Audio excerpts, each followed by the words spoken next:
What's going on? It's ManTis coming at you today. Story time.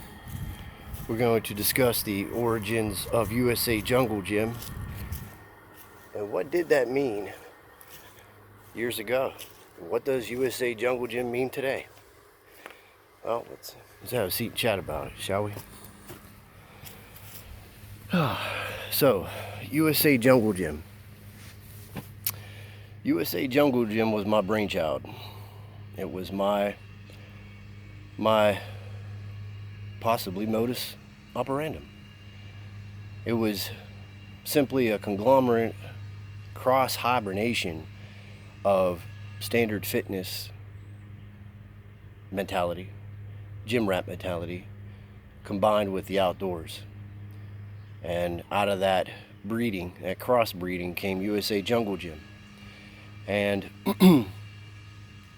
that was a very interesting time. A very good time. Did a lot of cool shit. But what was it?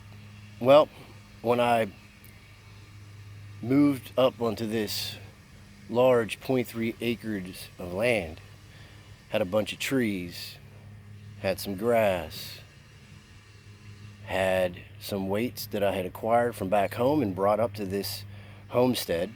Not much, mind you, just a little bit.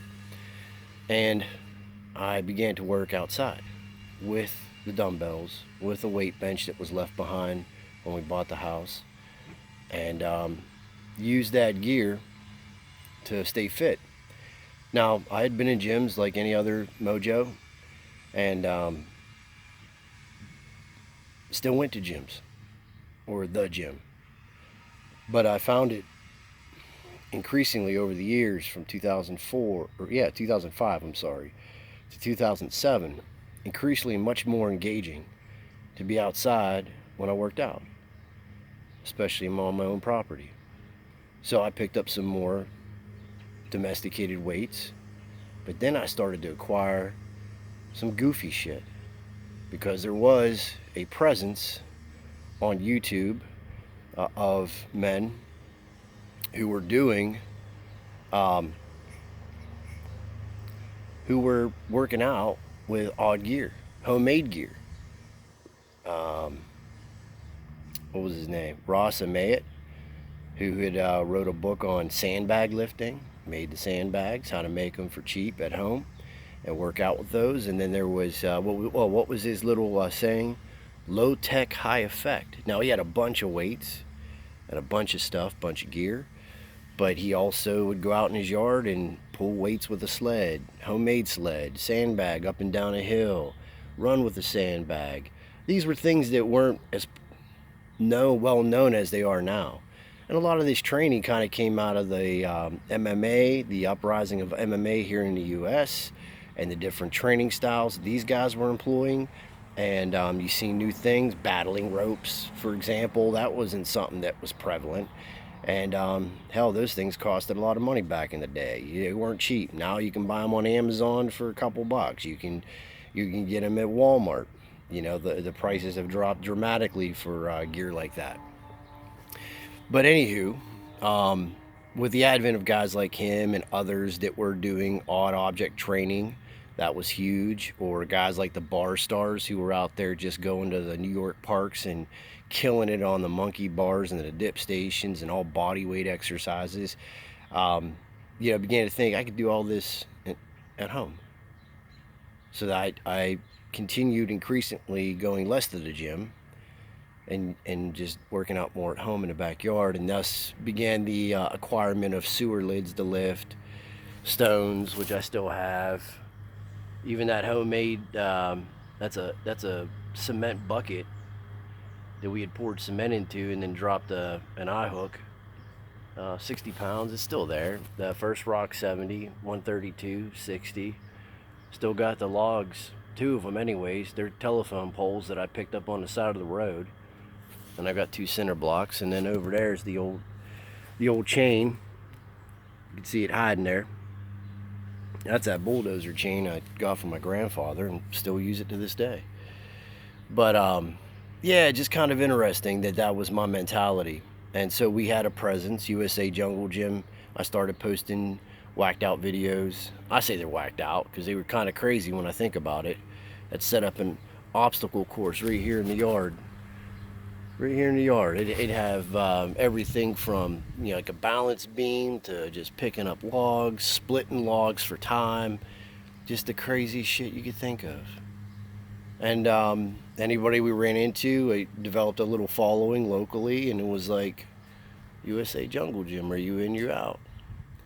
And but that mentality, that whole, you can work out with whatever you have. You can stay fit if you don't have a gym membership or you don't have access to weights that conventional weights, that you can still find ways to stay fit. And if you live outside, or not live outside, if you have a home that's more rural-ish, you can kind of do these things, and you can save yourself some money. Although gym memberships have come down too. I mean, you can go to, what is it, Anytime Fitness, Your Time Fitness, Fitness for Dummies, whatever. They pay $5 a month or some shit. So the access to gyms, access to fitness is much easier to do. It's more feasible. And then there's other places where memberships are still high. Can't speak specifically on CrossFit, but I do remember them being about $130 a month.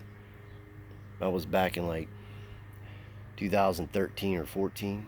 I don't know what their prices are now, but I'm sure they probably haven't come down much. But anywho, you pay for what you want, right? Capitalism. Yeah. Make some money. But anyways, again, the premise of USA Jungle Gym was to get fit, using whatever you had available to yourself, and then get creative with that. Explore that. Used to go down to the fields right here in Beaver and just run 100 yards with different types of weights, dumbbells, kettlebells. We'd throw kettlebells. Dragging a heavy bag. That was another thing. At one time, I had 5 heavy bags hanging in that garage. 5. Whether it was for dragging, striking, ground and pound, carrying, flipping, and a lot of all that kind of stuff come out of UFC or MMA. The MMA, not UFC, but the MMA arena.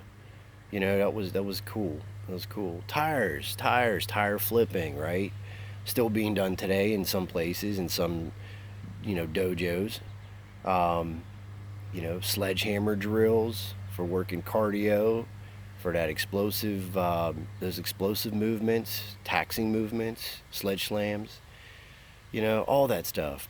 But I guess, at the end of the day, the essence is, you're going to do you. We have the access to go and do and work out anywhere these days. Equipment prices, some things are still, not cheap. Brand new dumbbells aren't exactly cheap if you buy a really good brand, but if you buy a no-name brand, Amazon brand, they're feasible, right? Bumper plates have come down in price. There's more companies making those now, and honestly, I've got some cheap ones. They've been fine. They handle the drop fine. Bar prices have come down. But it depends on what kind of quality you want and how much of a lifter you are. You got to tailor to your own specific needs when it comes to what you purchase. You get what you pay for. But a lot of things are much more feasible now. But nothing to me will ever replace the USA Jungle Gym mentality, the being outside, the hanging the ollie rings, from the tree, hanging the pull-up bar, still there. In the tree. And at one time there was more than that. At one time I had right along here a whole tree line. It's now gone. And there was something in every tree. Some kind of pull-up variation. There was a dip station I built into a tree. It lasted over a decade. Well over a decade. It was good stuff, but it was nice to be outside. Even in the winter we were out here. It'd be snow on the ground just working out. Good shit, man. It's a little bit more mentally challenging there when you're not confined in a very warm environment, a very safe environment, comfortable environment. We kind of took that comfort out of the workouts, made shit uncomfortable. Just a bunch of nomads. That was it. So, anywho, that's a little story time with Uncle ManTis, USA Jungle Gym. The brand might be dead, but the spirit of USA Jungle Gym's alive. So keep working out, my friends. Keep kicking ass. Stay ready. And I'll see you on the flip side. Later.